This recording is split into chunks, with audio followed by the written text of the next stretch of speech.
Salut, c'est Josiane, bienvenue dans un nouveau vlog.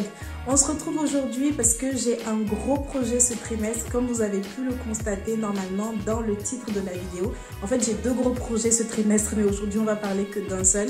C'est que je vais créer ma première formation en ligne sur la création d'une marque de cosmétiques.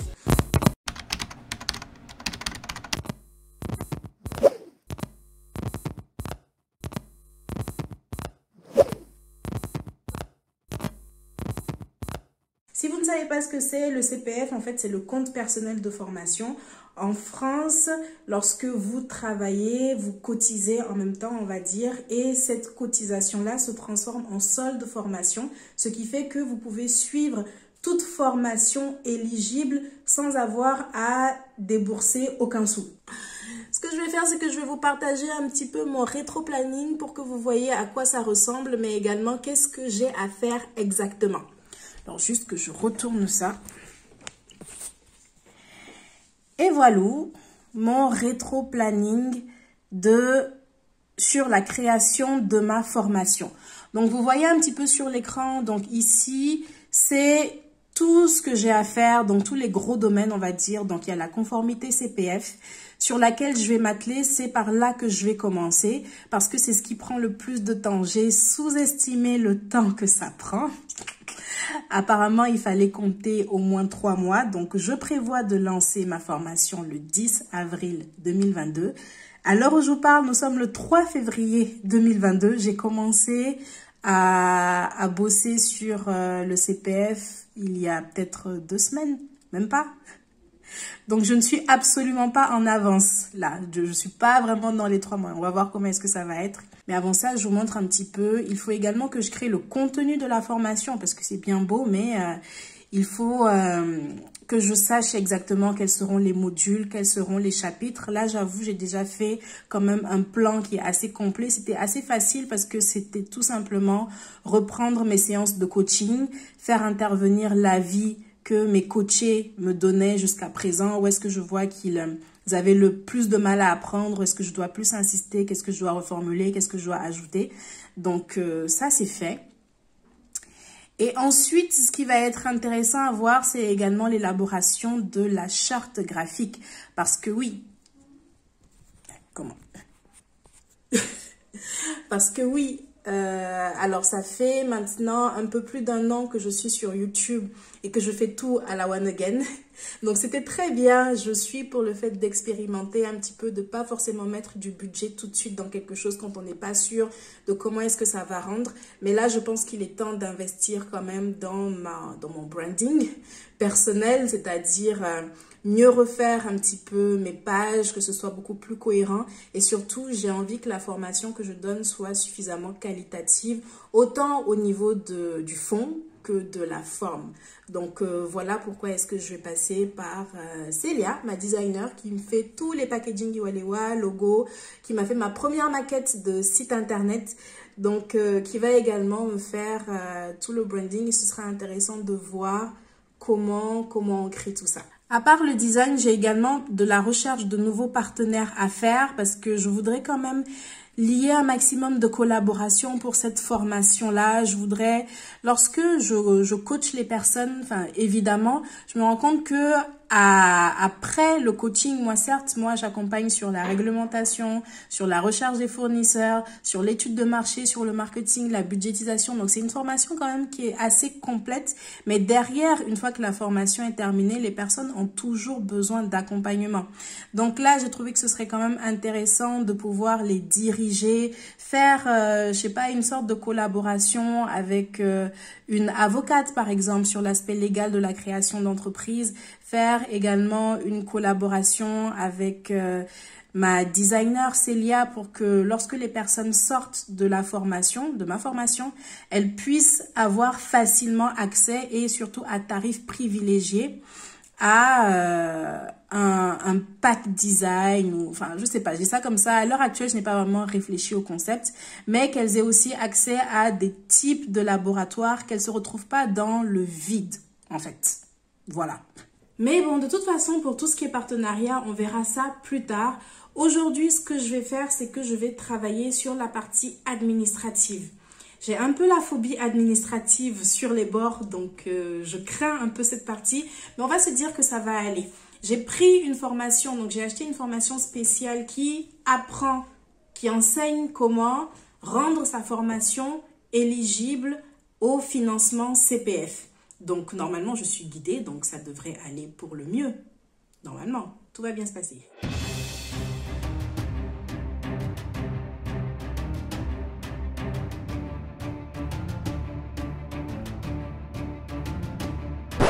Aujourd'hui, ce que je vais faire, c'est que je vais travailler sur la première étape qui est nécessaire pour que ma formation soit éligible.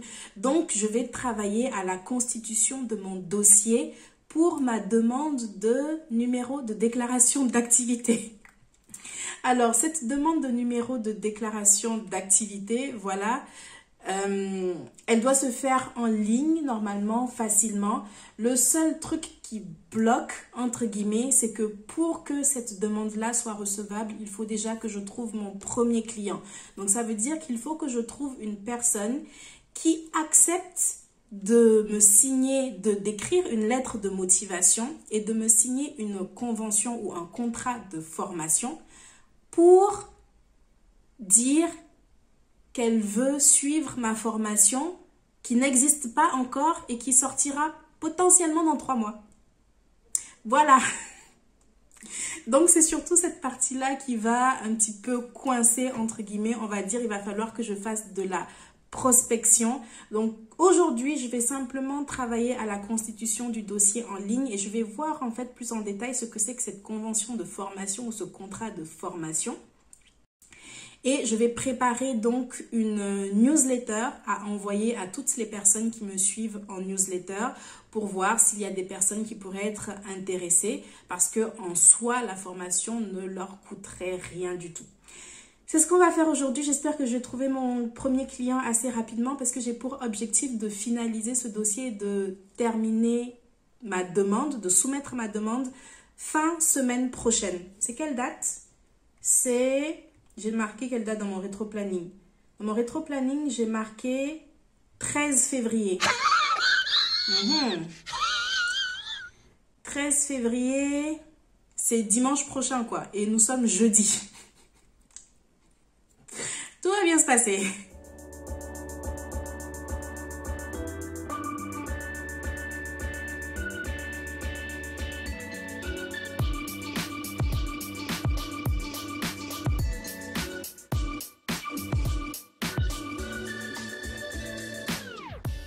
Bon, j'ai passé 2 heures environ sur le montage du dossier. C'est moins compliqué que ce que je m'attendais, mais c'est quand même plus long, ça prend du temps. Mais voilà, là, il va être 17 heures, il est dans 15-20 minutes comme ça à peu près. J'ai complètement oublié que j'avais un live ce soir justement sur la formation que je suis, donc avec le formateur en question qui va donner un live et répondre à des questions, notamment les miennes, sur comment monter le dossier administratif, justement. Donc, je ne vais pas traîner. Ensuite, je ne sais pas combien de temps va durer le live, mais moi, j'ai un coaching à donner à 19 heures. Je vais faire également un petit peu de montage vidéo, potentiellement programmer une publication spécifique sur les réseaux sociaux. Et après, je pense que je pourrais préparer la newsletter qui sera envoyée demain. La newsletter qui annoncera que voilà, je recherche des premiers clients pour ma formation en ligne. Donc, on va voir ce que tout ça va donner.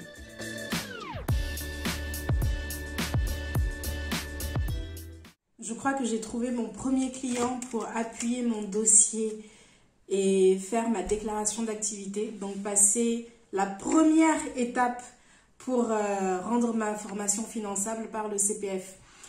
Donc, je vais travailler sur le dossier aujourd'hui, le constituer. Je vais travailler sur le contrat que je vais envoyer à la personne afin qu'elle le signe et qu'on puisse poursuivre. Donc, bon, on n'est pas en avance. J'avais prévu de trouver mon premier client pour le 13 février. On est le 18. Donc, bon, voilà. Et il y a un second problème, c'est que il est plus recommandé apparemment, enfin, en fait, c'est que d'un point de vue statistique, les contrats qui sont signés avec des gens qui sont déjà chefs d'entreprise sont beaucoup plus acceptés. Donc, apparemment, on obtient statistiquement plus facilement son numéro de déclaration d'activité si on passe par un client qui est déjà chef d'entreprise. Donc, ce n'est pas le cas de mon client actuel. Donc, voilà, il y a un risque pour que tout ne marche pas comme il faut. Donc, je ne sais pas vraiment quoi faire et je ne sais pas pourquoi, d'où vient cette statistique, pourquoi cela, c'est juste qu'elle est là. Donc, je pense que je vais croiser les doigts, je vais faire le dossier comme il faut et après, si on avisera selon le résultat. Et voilà.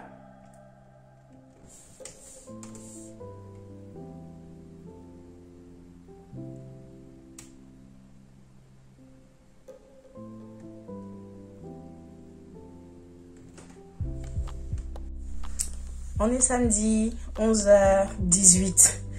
Je viens enfin d'envoyer le mail avec tous les documents dont j'ai besoin, dont on aura besoin pour contractualiser un petit peu l'accord de formation avec ma première cliente. Ça m'a pris plus de temps que prévu de rédiger le contrat parce que je m'y suis mise hier à partir de 11h. À 19h, j'y étais encore. Je me suis levée cette nuit à 5h du matin pour finir le contrat. Et je ne l'ai envoyé que maintenant, tout à l'heure. Donc, c'était beaucoup plus long et fastidieux que prévu. Mais bon, ça va. Je pense que j'y suis arrivée. À côté de ça, il va falloir que je continue à travailler sur le reste du dossier. Parce qu'il n'y a pas que ça. Il faut que je fournisse également d'autres documents. Comme par exemple, mon CV. Bon, bref, d'autres choses. Donc, on va voir comment est-ce que ça rend. J'espère que ça va porter. Je ne sais pas encore, mais en tout cas, il faut déposer le dossier avant de voir. Donc, on verra ça.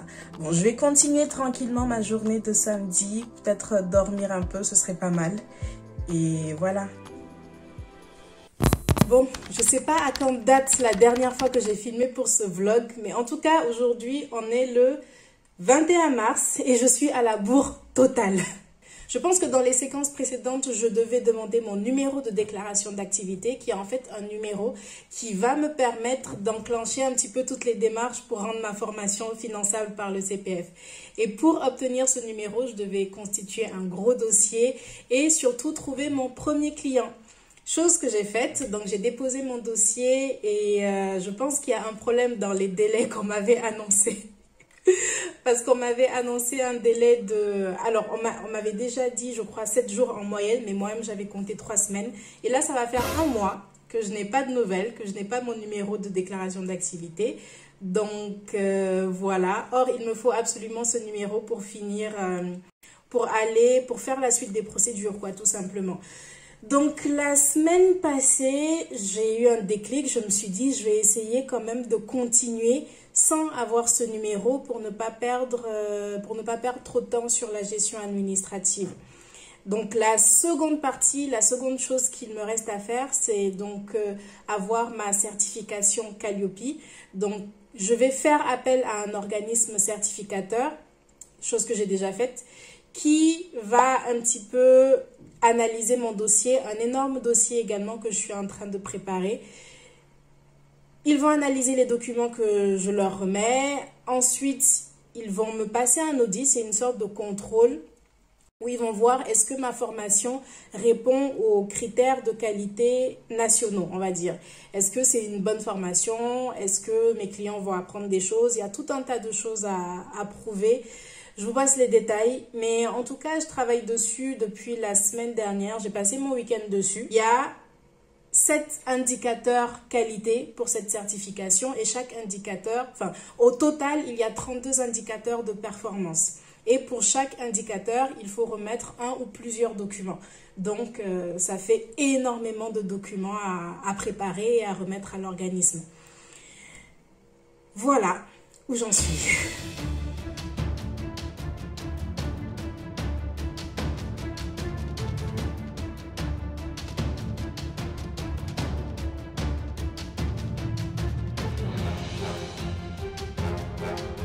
Si on regarde un petit peu mon rétro-planning, on peut voir que je ne suis pas en avance du tout parce que je crois que j'avais annoncé dans cette vidéo que je voulais lancer ma formation le 10 avril. Bon, là, clairement, c'est mort. Le programme, c'était un petit peu c'était d'annoncer la formation lors d'une masterclass que je vais organiser. J'ai annoncé la masterclass la semaine dernière sur une de mes vidéos YouTube. Et j'ai annoncé la masterclass pour le 24 avril. Ça veut dire qu'il faut que ma formation elle soit prête pour le 24 avril. Sachant que là, je n'ai absolument rien fait.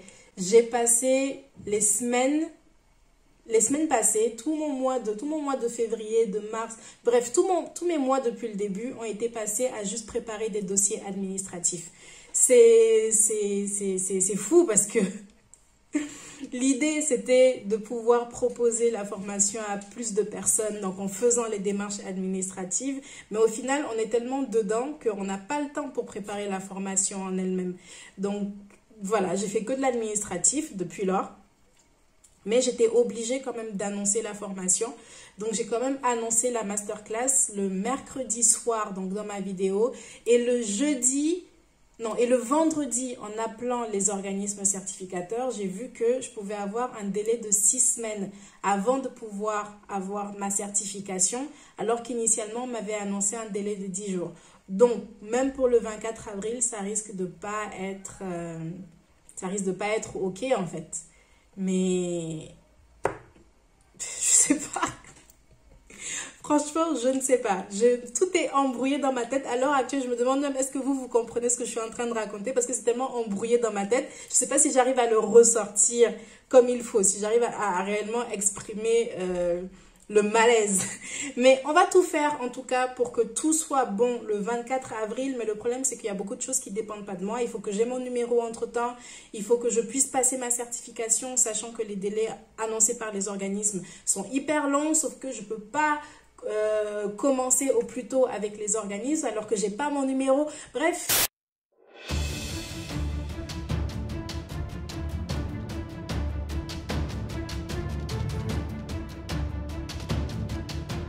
Il faut absolument que je carbure, il faut que la masterclass soit qualitative. Ça me stresse un petit peu parce que je me dis que il faut que ce soit mieux qu'une vidéo YouTube, genre. Il faut que ce soit mieux que toutes les vidéos YouTube. Il faut que ce soit mieux que... En fait, il faut que la personne, elle ait une information que je n'ai pas donnée sur YouTube. Donc, il faut vraiment que j'aille encore plus en profondeur dans l'analyse, dans les documents que je vais transmettre, parce que je compte également transmettre un petit document comme une checklist aux personnes qui vont s'inscrire. Donc, je vais pouvoir leur remettre quelques jours avant le début de la masterclass. Comme ça, ils pourront suivre. Ça va être comme un cahier d'activité, en fait. Cahier d'activité, on se croirait en maternelle. Mais ça va être, voilà, comme un petit cahier d'exercice où ils vont retrouver les informations que j'ai données dans la masterclass. Et il faut que je prépare tout ça. Il faut que je prépare tout ça, mais j'attends quand même d'avoir mon branding de fait, de bien travailler pour que les personnes aient une expérience visuelle qualitative. Je pense que à ce moment-là, c'est aussi quelque chose qui me manque. Donc, avoir ma propre identité, avoir ma propre personnalité, mais également avoir quelque chose de qualitatif visuellement. Mais c'est pas grave, parce que cet après-midi, dans 15 minutes, j'ai rendez-vous avec Célia, ma designer, qui va me faire mon branding personnel et également qui va me faire un petit peu des modèles de diapositives que moi, je vais pouvoir utiliser pour ma formation, mais également pour ma masterclass, pour avoir une cohérence visuelle dans mon univers qui va finalement être créé. Et je suis très impatiente pour ça. Ça va être une petite pause entre toutes les démarches administratives, tous les dossiers administratifs que je suis en train de construire depuis des semaines et des semaines. Ça va me reposer parce que l'aspect créatif, c'est vraiment beaucoup plus mon truc. Et on va attendre Célia. Mais ces genres, comment ça apporte de la valeur pour l'avancement de leur projet? Ah oui, bah clair. En fait, je pense que c'est le fait d'aller plus vite. Parce que tu vois, moi, j'ai eu tellement de galères avec mes labos quand j'ai démarré. J'ai mis 2 ans à démarrer mon projet. Alors qu'en vrai, en 9 mois, ça aurait pu être réglé. Si j'avais trouvé, j'ai mis je sais pas combien de temps à trouver le laboratoire. Ouais. J'ai mis je sais pas combien de temps à trouver le laboratoire qui a fini par faire faillite. Et en plus, j'avais 0 fournisseur. Ils nous ont tous laissé tomber. Ouais, c'était la merde. Ouais. Ouais, c'était chaud. C'était super chaud. Et en plus, tu vois, j'étais quand même, à l'époque, j'étais dans des incubateurs et tout. J'étais dans plein d'incubateurs, mais c'était... Ouais, c'est ça, les premières, etc. Mais c'était super, c'était super qualitatif, mais c'était généraliste. Il y avait personne qui faisait de la cosmétique. Du coup, quand je me plantais à aller faire n'importe quoi, il y a personne qui pouvait me dire, mais Josiane, c'est pas comme ça qu'on fait, ou si, ou ça. Ça, c'est hyper intéressant. On va creuser dans le côté concurrentiel, mais c'est hyper bien ce que tu dis. Ouais. Bah, donc voilà, je pense que ça va les aider à aller plus vite, tout simplement. Ouais. Ça, c'est énorme comme Et à perdre moins d'argent, surtout. Ouais, l'économie. Ouais. Surtout si c'est un projet où tu es en reconversion. Et du coup, tu sais que tu vas être dans un creux ou au chômage pendant quelques mois. Et tu te dis plus, chaque mois qui passe, tu peux le préparer bien. Ouais. Il est 21h, je viens de finir mon rendez-vous avec Célia. Donc finalement, on a fait le rendez-vous en 2 parties. Donc une partie ce matin et une partie ce soir du coup. On devait le mettre initialement sur mercredi, mais c'est mieux de le finir en une seule journée.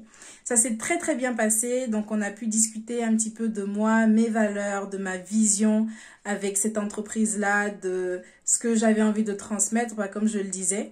Et la deuxième étape, c'est que Célia va maintenant travailler un petit peu mon positionnement et elle va me revenir avec un dossier qu'elle aura construit sur un positionnement qu'elle aura créé en fonction de tout ce que je lui ai raconté, donc avec tout remis, mes valeurs, etc., ma mission. Et à partir de ça, on va commencer à créer, enfin pas moi, mais surtout elle, qui va commencer à créer la représentation visuelle de tout ce qu'on s'est dit. Donc voilà, j'ai hâte de vous partager tout ça.